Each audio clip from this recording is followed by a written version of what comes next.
กราบทักทายสบายดี FC เบิร์ดสู่ครูสู่คนยินดีต้อนรับเข้าสู่ซองบ่าวยูบตอนนี้คอยกาอยู่บ้านแล้วเนาะหากำงาเมื่อวานนี้แหละวันนี้นี่คอยกาได้ขึ้นมาหดสวนมาเบิงผักหรือว่าแบบสิมาลกมันเลยมันที่แม่เพิ่นตัดไว้เรียบร้อยตัดเอาแต่ลำมันหากนี่มันยังบ่ทันได้งัดออกเขาสิมาลกเลยนี่ก็หดผักก้อนจึงคอยมาลกหลังจากนั้นนี่เพราะว่าวันนี้นี่เขาขึ้นซะนี่เนื่องจากว่าเขาซักเครื่องตอนเช้านี่เขาซักเครื่องก็เลยขึ้นมาซะตอนนี้ก็เวลา8 โมงปลายแล้วโอเคแต่ทุกคนสามารถติดตามการเคลื่อนไหวของเราในวันนี้อันนี้ก็คือมันที่แม่เพิ่นตัดไว้เพราะว่าช่วงนี้นี่จักพานกับบ่มี2-3พระบัตรยัดใส่กระสอบนี่3กระสอบแล้วมันไทยในทางนั้นมันแต่เฮาสิย่างไปเบิ่งจักหน่อยแต่ว่าตอนนี้นี่เฮาสิหดผักนี่ก่อนช่วงนี้นี่ผักนี่เฮาบ่อึดผักนี่หลายบ่ว่าจะเป็นผักกาดหรือว่ามากอีหยังนี่โอ้มะเขือเหย้านี่แนวพันธุ์จาก FC ฝั่งไทยที่เพิ่นพักมาให้ไอ้ยับนี่บางคุ้มกะมันบ่เกิดมันตายนี่1 2 3 4 5 6 7 8คุ้มเรือหั่นนี่ตายเบิดฮะแถวนี้ก็บ่มี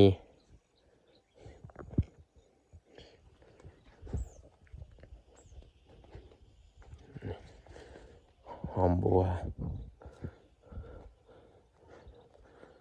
มักอึก็บ่ค่อยงามปานใด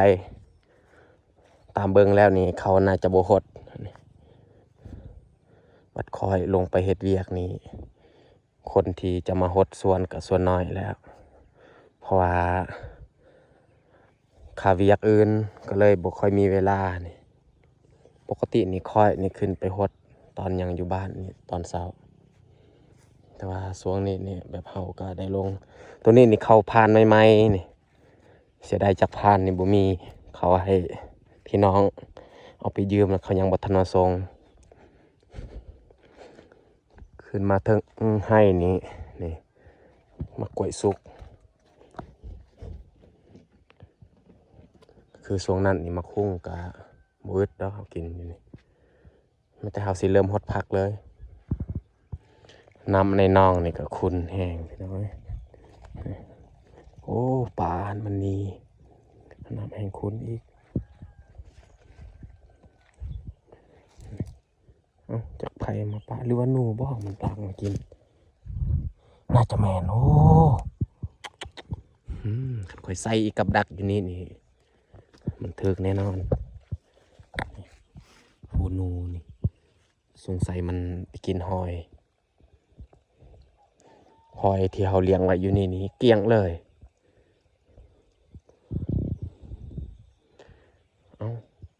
เขาลกแต่นี้หรือว่าแต่นี้บ่เขาลกมันเขายังทันได้ฮู้เลย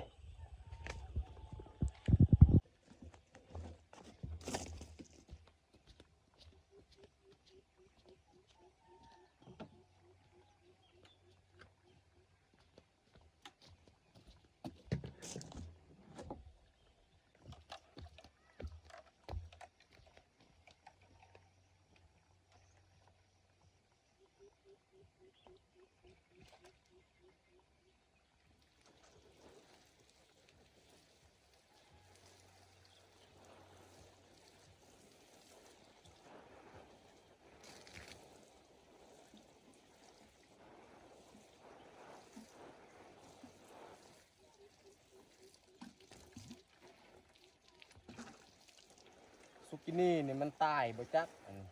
บ่เห็นมากเลย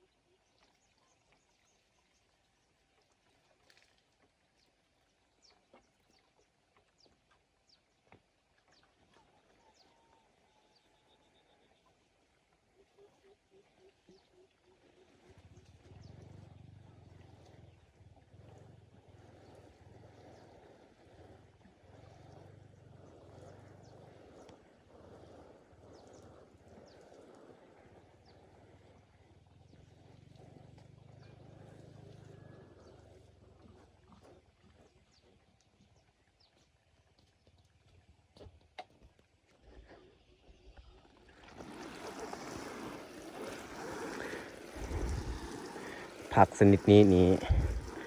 น่าจะเป็นคมเขายังบ่ทันได้เคยกินเด้ผักอันนี้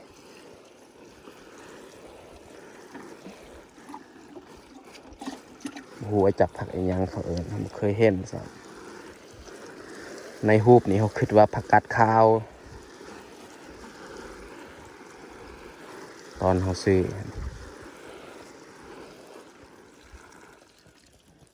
ผักนี่งามแห้งพี่น้องเอ้ยตอนนี้เขาหดผักก็สำเร็จเรียบร้อยจากน้อยนี้เขาสิเอาผักนี่เอาเมื่อเห็ดของกินตอนเที่ยงแต่ว่าเขายังบ่ทันรู้ว่าจักเขาลกทางใดมันที่แม่เพิ่นบอกเพิ่นบอกให้มาเบิ่งซื้อๆมื้ออื่นจึงลกแต่ว่าเขาสิไปเบิ่งก่อนเราบอกให้ไปเบิ่งมันที่เพิ่นตากไว้ย่านแบะมันเข้ามากินอยากรู้ว่าเขาลกบ่อนใดหรือว่าบ่อนนี้บ่นี่เขาบ่ทันรู้ซ้ำว่ามันไทยหรือว่ามันสำปะหลังที่เขากินมัน5 นาทีโอ้น่าจะแม่นแถวนี้แหละแต่ว่าลำนี้เขายังบ่ทันได้ตัดหัวมันนี่น่าจะใหญ่อยู่แถวนี้ตามเบิ่ง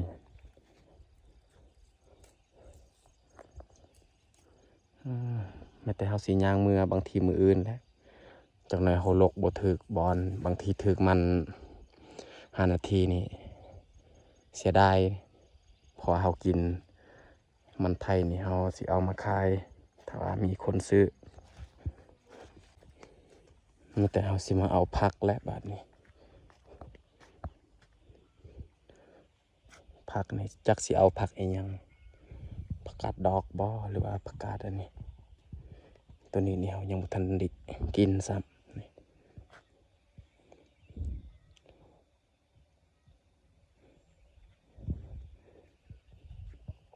หรือว่าเอาผักกาดตัวนี้แหละ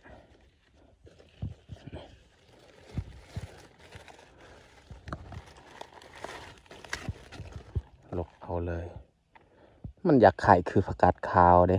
แต่ว่ามันมีแบบลักษณะมันมีข้นตามใบมัน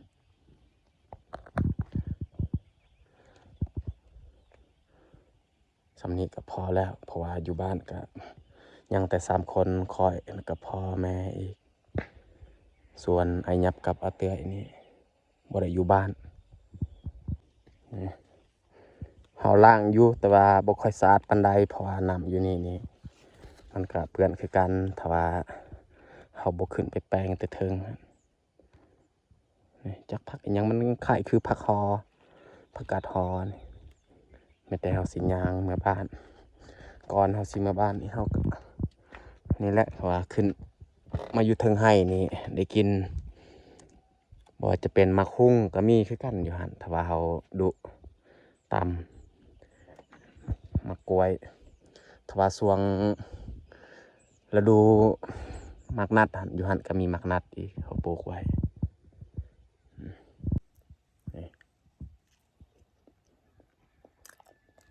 กินกล้วยยามเช้า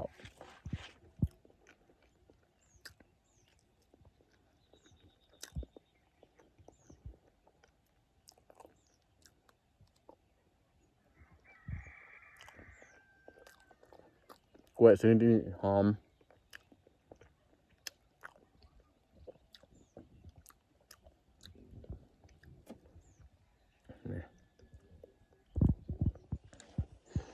ผักกาดนี่ผักกาดดอกอันนี้เฮาก็จงไว้ตัวนี้ไว้เป็นแนวพันธุ์สิปลูกปีต่อไปอีกเนาะแต่เฮาสิย่างเมื่อบ้านเลย